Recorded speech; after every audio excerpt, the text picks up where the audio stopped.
Hello students, welcome to magnetics. बेटा आज हम करेंगे our second poetry keeping quite.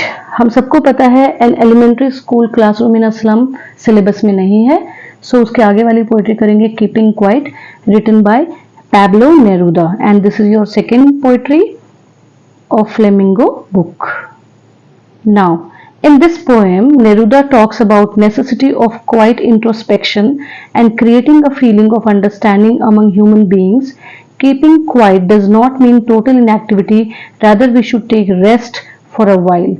इस पोएम में नेरुदा जो है वो बात करते हैं क्वाइट इंट्रोस्पेक्शन का, चुप रह के अपने अंदर झांकने का, अपने आप को समझने का, ठीक है। और अपने आप को समझने के बाद, अपने इंस्पेक्शन करने के बाद एक फीलिंग ऑफ अंडरस्टैंडिंग, समझदारी कैसे क्रिएट हो सकती है ह्यूमन बींग्स के बीच में, उसका। कीपिंग क्वाइट से यहाँ पे पोएट का मतलब टोटल इनएक्टिविटी नहीं है, उनका मतलब है एक समय, एक छोटे से टाइम पीरियड के लिए हम रेस्ट लें और उसके बाद अपना काम शुरू करें। So let's start the poetry. First stanza. Now we will count to 12 and we will all keep still for once on the face of the earth. Let's not speak in any language. Let's stop for 1 second and not move our arms so much. So यहाँ पे poet जो है वो बोलते हैं कि हम अब 12 तक गिनेंगे, सबके सब, इस धरती पे जितने भी लोग हैं हम सब बिल्कुल साइलेंट हो जाएंगे, कोई काम नहीं करेंगे, बिल्कुल मोशन नहीं करेंगे, बिल्कुल हिलेंगे नहीं, कहीं नहीं जाएंगे, जो जहां खड़ा है वो वहीं रहेगा और बिल्कुल शांत हो जाएगा और सिर्फ 12 तक गिनेगा। 12 क्यों नंबर लिया है यहाँ पे? क्योंकि 12 नंबर जो है हमें एक टाइम पीरियड बताता है। वॉच में भी देखो 12 ही होते हैं ना, 1 से लेके 12 तक, तो वो एक पूरा सर्कल है, वो एक टाइम पीरियड है। और अगर हम मंथ के फॉर्म में ले लें तो 1 से 12 तक, ये भी क्या है, 12 ही है ना महीने हमारे। सो इसलिए यहाँ पे इन्होंने 12 लिया है। तो कहते हैं कि हम 12 तक गिनेंगे और इस गिनने के दौरान हम बिल्कुल शांत रहेंगे, बिल्कुल मोशनलेस रहेंगे, कोई काम नहीं करेंगे, कोई हरकत नहीं करेंगे। Let us not speak at least for once in any language. इस समय जब तक ये 12 तक काउंटिंग होगी, इस समय पूरी धरती पे लोग ना तो कोई मोशन करेंगे, मतलब इधर से उधर नहीं जाएंगे, ठीक है, और ना किसी से किसी भी लैंग्वेज में बात करेंगे। Let us stop for a second and do not move our arm so much. 1 second के लिए, क्योंकि 1 ही सेकेंड लगेगा हमको काउंट करने में, तो उस 1 सेकेंड के लिए हमें अपने आर्म्स ज्यादा मूव नहीं करने, मतलब हमें कोई भी काम नहीं करना और इसी चीज से हम बिल्कुल शांत रह सकते हैं। सो काउंट का मतलब है नंबर्स बोलना, स्टिल मतलब बिल्कुल क्वाइट, चुपचाप, फेस मतलब surface. Now stanza 2। It would be an exotic moment without rush, without engines. We would all be together in a sudden strangeness. So ये काफी एक्साइटिंग मोमेंट होगा। एक्सोटिक मतलब होता है बिल्कुल डिफरेंट मोमेंट, ठीक है। तो ये काफी एक्साइटिंग, काफी डिफरेंट मोमेंट होगा। कोई जल्दी नहीं होगी किसी को, किसी भी, क्योंकि काम तो कुछ करना ही नहीं है, किसी को कोई जल्दी नहीं होगी। It will be the moment of without machines and engines. हम बिल्कुल कोई, ना तो कोई गाड़ी चलाएंगे, ना कोई मशीन चलाएंगे, ना कोई इंजन चलाएंगे, हम कुछ नहीं चलाएंगे, कोई काम नहीं होगा, टोटल इनएक्टिविटी, ठीक है, बिल्कुल शांत होगा सब कुछ, किसी को कोई जल्दी नहीं होगी, किसी को कहीं जाना ही नहीं है, क्योंकि जहां पे है वहीं पे रहना है। Thus there will be no noise, और कोई शोर शराबा नहीं होगा, बिल्कुल शांति होगी। It will be a sudden strangeness and we will all be together to enjoy it. और ये एक सडन स्ट्रेंजनेस होगी, मतलब सब एक दूसरे को जानते नहीं, लेकिन इस तरीके से सब इकट्ठे होंगे, ठीक है, और सब लोग इस मोमेंट को एंजॉय करेंगे। सो एक्सोटिक का मतलब होता है डिफरेंट, मोमेंट मतलब a short period of time, rush मतलब हरी, जल्दी, स्ट्रेंजनेस होता है सरप्राइजिंग या अनयूजुअल जो चीजें होती हैं वो। Now stanza 3। Fishermen in the cold sea would not harm whales, and the man gathering salt would look at his hurt hands. So, अब कौन कौन से काम उन्होंने मना करें? जो फिशरमैन हैं वो बिल्कुल भी समुद्र में मछलियों को नहीं पकड़ेंगे, वो भी अपने काम बंद कर देंगे, और वेल्स को हार्म नहीं करेंगे, है ना, मतलब किसी भी मछली को परेशान नहीं करेंगे। Even the people who are gathering salt will look at their hurt hands. और जो लोग सॉल्ट कलेक्ट करते हैं वो अपने हर्ट हैंड्स को देखेंगे कि कितना नमक उठा उठा के इनके हाथ जो है वो गल गए हैं, ठीक है, और वो अपने आप की केयर करेंगे, अपने आप का ध्यान रखेंगे। सो गैदरिंग मतलब होता है मीटिंग या इकट्ठा करना, हर्ट मतलब injured. So now stanza 4, those who prepare green wars, war with gas, war with fire, victory with no survivors, would put on clean clothes and walk about with their brothers in the shade doing nothing. So those who prepare green wars, green war का मतलब यहाँ पे है war against environment, जो पेड़ काटते हैं, deforestation करते हैं, है ना, वो क्या है, वो ग्रीन वॉर प्रिपेयर कर रहे हैं। हमें ये धरती अगले समय अपने जनरेशन जो नेक्स्ट आने वाली है उनके लिए भी संभाल के रखनी है, लेकिन ऐसा नहीं हो रहा है ना, ऐसा बिल्कुल भी नहीं हो रहा है। हम इस धरती को अभी खत्म कर रहे हैं, पेड़ काट रहे हैं, इतनी सारी फैक्ट्रीज चल रही है, गंदगी फैला रहे हैं। तो ये जो है हम क्या करें, हम ग्रीन वॉर प्रिपेयर कर रहे हैं। तो हमें ग्रीन वॉर जो प्रिपेयर कर रहे हैं, और war with gas, war with fire. War with gas का मतलब है यहाँ पे कि जो पॉइजनस गैस होती है ना, एटॉमिक बॉम्ब्स होते हैं वो। वॉर विद फायर या आर्म्स वगैरह जिनसे हम लड़ते हैं। They must stop the cruel business of killing the people. जिस तरीके से ये इन सब चीजों से हम क्या कर रहे हैं, हम लोगों को मार रहे हैं, ह्यूमन बींग्स को खत्म कर रहे हैं। तो उन लोगों को समझना चाहिए कि हमें ये काम नहीं करना। In the war all are killed and they get victory but there is none to see that victory. अब इससे क्या होगा, लोग तो मरेंगे, विक्ट्री मिलेगी, लेकिन उस विक्ट्री को देखने वाला, उस जीत को देखने वाला कोई भी नहीं बचेगा। इसीलिए यहाँ पे लिखा है war with gas, war with fire, victory with no survivors. Victory तो मिलेगी लेकिन उसको देखने वाला कोई सर्वाइवर, कोई जिंदा नहीं रहेगा। So would put on clean cloth. तो जितने भी वॉर क्रिएट कर रहे हैं जो लोग, चाहे वो ग्रीन वॉर हो, चाहे वॉर विद गैस हो, चाहे वॉर विद फायर हो, वो एक क्लीन क्लोथ्स पहनेंगे। क्लीन क्लोथ्स का मतलब ये नहीं कि साफ सुथरे कपड़े पहने, क्लीन क्लोथ्स का मतलब अपने सोच को अच्छा करेंगे, अपने सोच को साफ करेंगे, ठीक है, डिफरेंट तरीके से सोचेंगे। So and walk with their other brothers under the shady trees, they will do nothing. वो भी कुछ नहीं करेंगे, अपने भाई बंधों के साथ जो है एक शेड पे चले जाएंगे, पेड़ की छांव में चले जाएंगे, और वो भी कोई काम नहीं करेंगे। Now stanza 5, what I want should not be confused with total inactivity. Life is what it is about.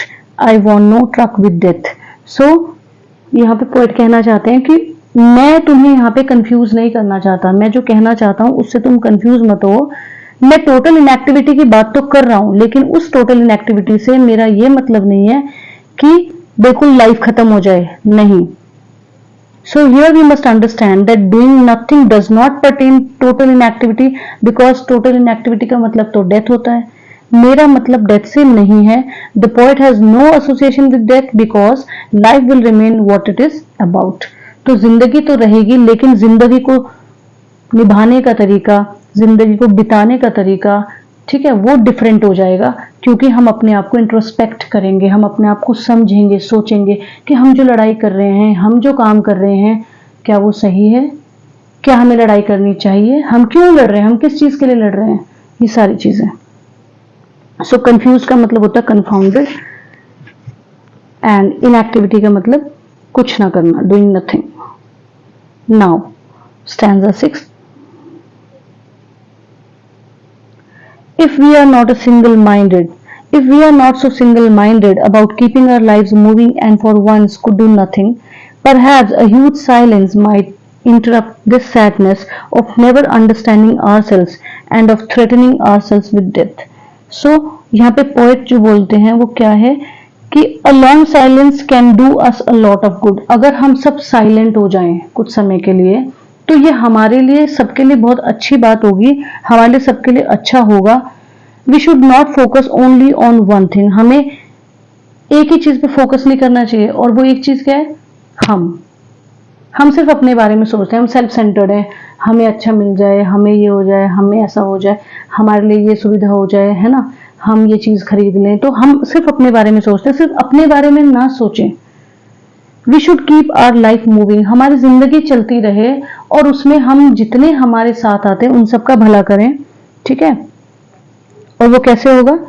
For once doing nothing may be good for us and bring silence, हम कुछ ना करें, कुछ ना करके हम सोच के कुछ अच्छा कर सकते हैं और इस साइलेंस में हम इंट्रोस्पेक्ट करके लाइफ को अच्छे से समझ सकते हैं कि जिंदगी जो है वो किस लिए है। So when we are sad, it is because we have failed to understand ourselves and sometimes we threaten ourselves with death. और जब हम सैड होते हैं तो हम क्या सोचते हैं? हम समझने की क्षमता खत्म कर देते हैं अपने आप को, हम समझते नहीं है चीजों को और कभी कभी हम अपने आप को डेथ से भी डराते हैं, मरने से भी डराते हैं, मरने से भी डरते हैं। So then it is the long silence that can be good to us. तो इस सिचुएशन में हमारे लिए एक लॉन्ग साइलेंस काफी मददगार साबित होगी, जिससे हम समझ पाएंगे कि सही क्या है और गलत क्या है।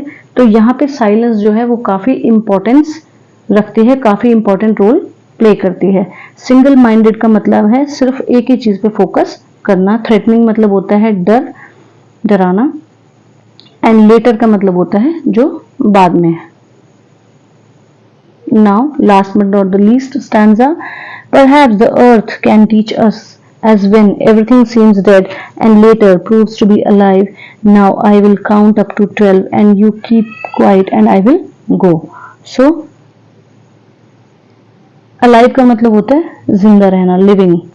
So poet जो है वो क्या कहते हैं कि we can learn a lesson from earth. हम इस धरती से हम क्या सीख सकते हैं? एक लेसन। क्या लेसन? कि हम यहाँ पे कितना कुछ गलत करते हैं। क्या धरती हमें पलट के जवाब देती है? हमने आज पेड़ काटा, क्या धरती बिल्कुल हमारे मुंह के आगे खड़े होकर बोल रही है कि तुमने पेड़ काटे ना, अब मैं तुम्हें यहाँ नहीं रहने दूंगी? नहीं।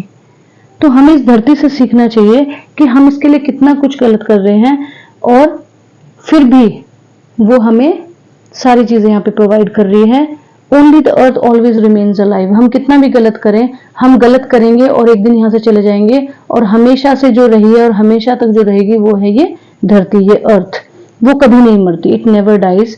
And now the poet will count up to 12 and ask us to keep quiet. अब पोएट जो है सिर्फ 12 तक गिनेंगे और हमें चुप रहने के लिए कहेंगे। Then the poet will go out from there. Poet वहां से बाहर चले जाएंगे। And then poet spreads the message of stillness and peace for the Mankind.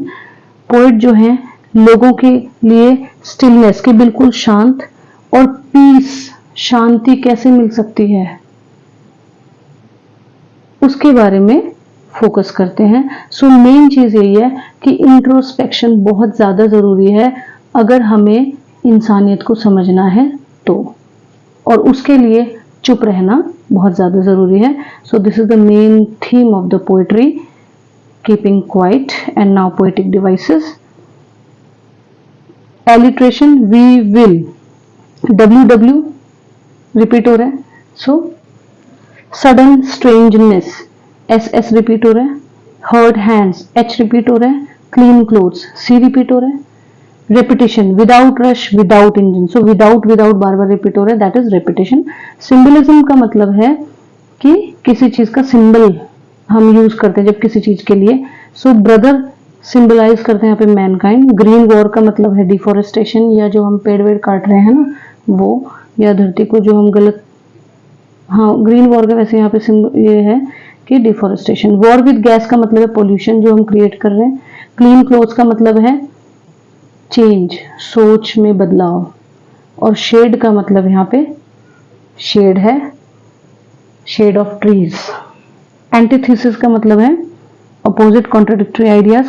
Count to 12 and we will all keep still. वो कह रहे हैं कि 12 तक भी गिनो और चुप भी रहो, तो ये दोनों काम एक साथ कैसे हो सकते हैं? सो यहाँ पे antithesis. Personification, earth can teach us. धरती हमें सिखाएगी, वो हमें समझाएगी, पढ़ाएगी। तो धरती पढ़ा सकती है? वो तो टीचर का काम है, तो इसलिए पर्सोनिफिकेशन। मेटाफर, शेड, यहाँ पे प्रोटेक्शन से कंपेयर किया गया है, तो दैट इज मेटाफर। कंपैरिजन है लेकिन एज और लाइक नहीं यूज हुआ। सो आई होप सभी बच्चों को बहुत अच्छे से समझ आया होगा। Thank you.